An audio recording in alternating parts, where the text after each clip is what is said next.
Hey, what's up, everybody? Today, I want to talk about a question that I got inside of the mastermind group recently, and I've heard it over and over and over again, and I have been guilty of this myself.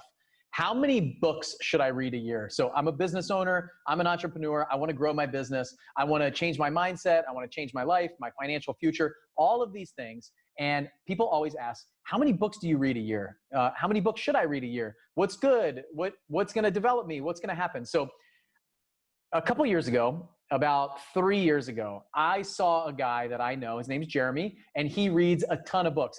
He's another military pilot. I would see him in the, all around the base, just reading books. He's got his Kindle everywhere he goes, and he's reading and reading and reading. And then at the end of the year, he would put out this book report of 50, 60 books. And it was detailed information about each book, what he would recommend. And so I saw that for a couple years, and I said, man, I should probably read more. I read a lot of books. I listen on Audible. But at the time, I was probably reading 5 or 6 books, maybe 8 a year. And I said, well, if I just read more books, I'll probably be more effective and a better business owner. So I set out on this mission about 4 years ago to read 50 books a year.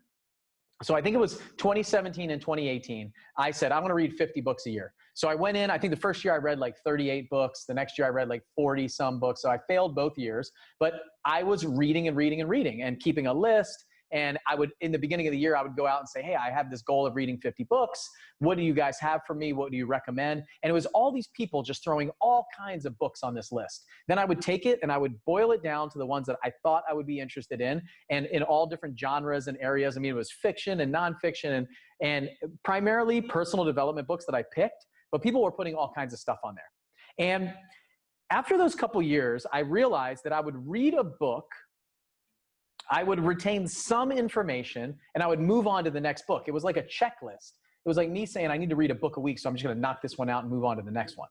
What I didn't do is I didn't effectively actually implement any of the things that I read in that book. And so that made me really think. I was thinking about, why am I doing this? What am I reading? What am I getting out of it? Some of the books I would start reading and say, I just can't finish this. And I would get rid of it. I would stop. I would turn it red on my list instead of green.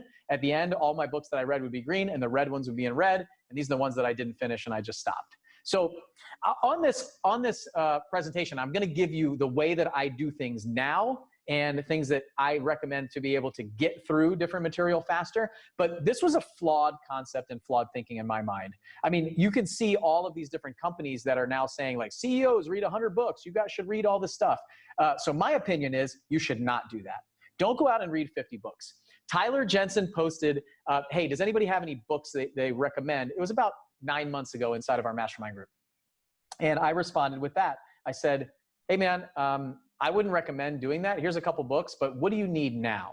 And we got into this conversation. And then just last week, we have a new member inside of our 7-Figure Altitude community that posted, does anybody read 50 books a year? I want to read a lot more. And this conversation kept going, and I answered it similar direction. But now some of the other mastermind members jumped in and said, hey, I wouldn't recommend doing that. This has been brought up. And then I tagged Tyler, and Tyler took the screenshot from me and our conversation and passed it on again. So here's why.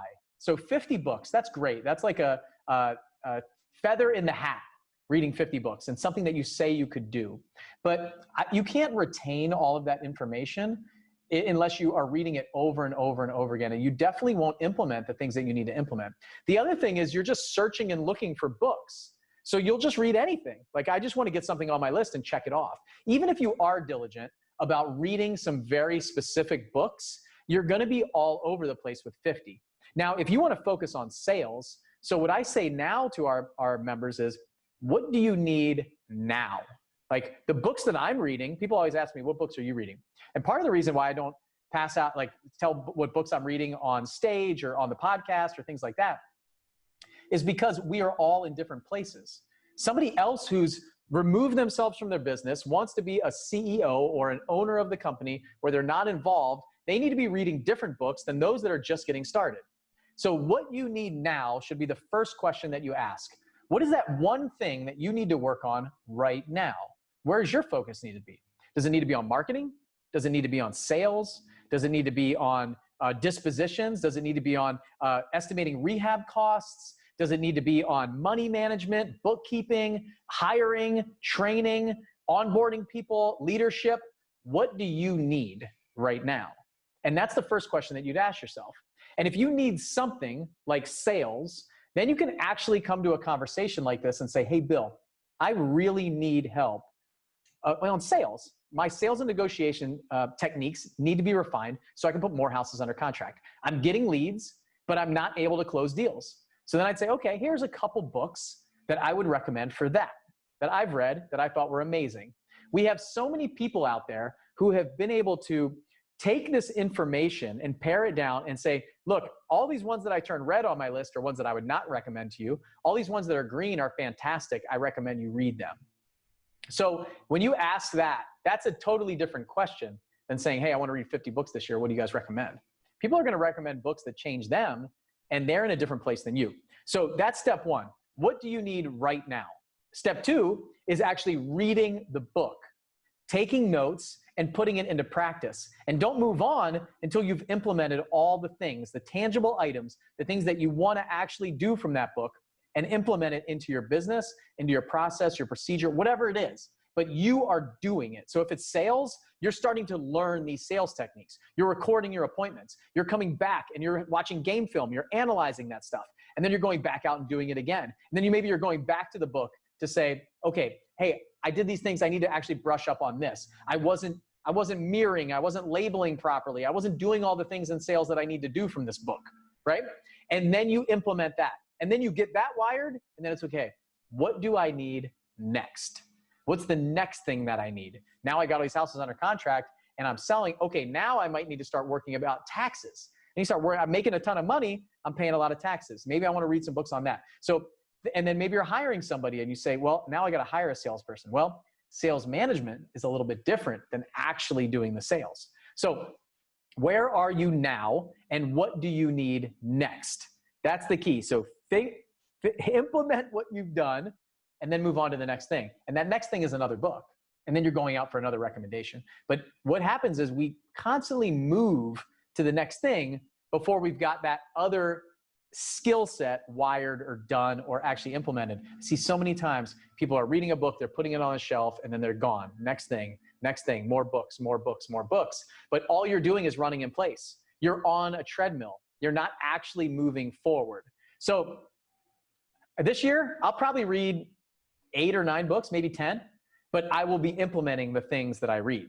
So I'm reading a book and I'm actually doing the steps, coming back to the book and implementing. So I am looking for very specific things in personal development, leadership, relationships, family life. I've mentioned the TechWise family a couple times. Like I'm reading that book and actually trying to do the things that they teach inside that book to remove myself from technology when I'm home with my family. All of the things that I'm actually doing, like I am diving into these books. I have a stack. I have tons of books that people will send me or I'll buy on a whim, those kind of things. But I'm not going to read them until I get to the place that I need them. They look interesting. They're going in the queue. So here's how I do it. I want to leave you guys with this. Here's how I read books, and I'm able to get through things fast and actually like download the content and decide whether I want to take action on it or move on to the next thing. So for you guys, I'm like a curator of information, the way I look at this, and I'm going to go out and look at different books and different courses and different events that I go to and things and quotes and podcasts and all these other things so I can bring the best stuff to you guys so you don't have to go out there and search for it all. And that's what our event Flip Hacking Live is all about. We spent 3 days just curating all the content from all of our mastermind members over the last year and projecting what's going to happen in the future. And we present it right there for 3 days. So all you have to do is buy a ticket, spend 3 days with us. You get all it's like taking the juice from an orange and squeezing it down and concentrating it into like an ice cube. So this thing is like super potent. And that's what we do at these events and the podcast and everything that's here. So here's what I do. I get the book on Audible and I listen to it on 2 to 3 times speed if I can. Like I try to get it as fast as I can so I can get the information. And I'll go through it pretty quickly on Audible. If it's an absolutely amazing book, if it's the thing that I need, sometimes I just stop it after 10, 15 minutes, half hour. I'm like, this is just not my style and it's gone. But what I do is when I find that one that I really love, it's been recommended to me and it's amazing. Like Extreme Ownership, for example. I've probably read this book. I've listened to it 15 times on Audible, probably read it in hard copy 2 or 3 times. And same with The Go-Giver. These are books that I think just anybody can read at any point is going to give you massive value. And so I'll listen to them on Audible really fast. And then what I'll do is I'll buy the book. So I'll get the hard copy. So what I do is on my bookshelf, the hard copy books that I have, these are like the gold books. These are like the gold mine, right? If you ever, the Glengarry Leads, these are like the top books for me. And if they're on my bookshelf, they're amazing.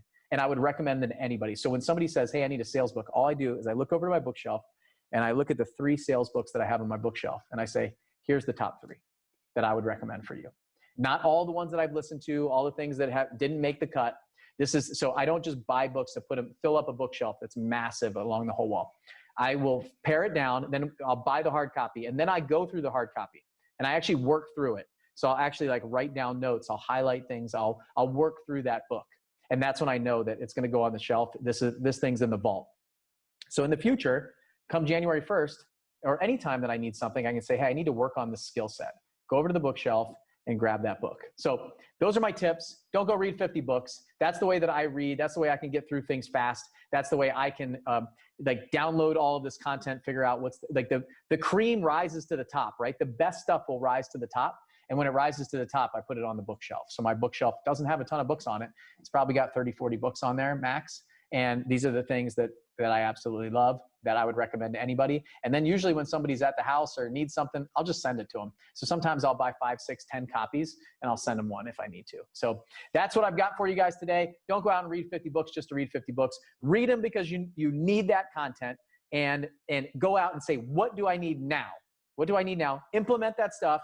And then say, okay, what do I need now? Now that I got that wired, I'm going to move over here. What do I need next? And you're probably only going to get through, 5, 10 books a year, and that's okay. 1 book a month is massively powerful if you're actually implementing those things. So that's my advice to you on reading books. A ton of people will talk about how many books they've read, all that stuff. I mean, just turn to them and ask them, like, how much of that have you actually been able to implement? And the answer is usually like a lot less than somebody who might read 5 to 10 books. So maybe an unpopular opinion, but that's mine and I'm sticking to it.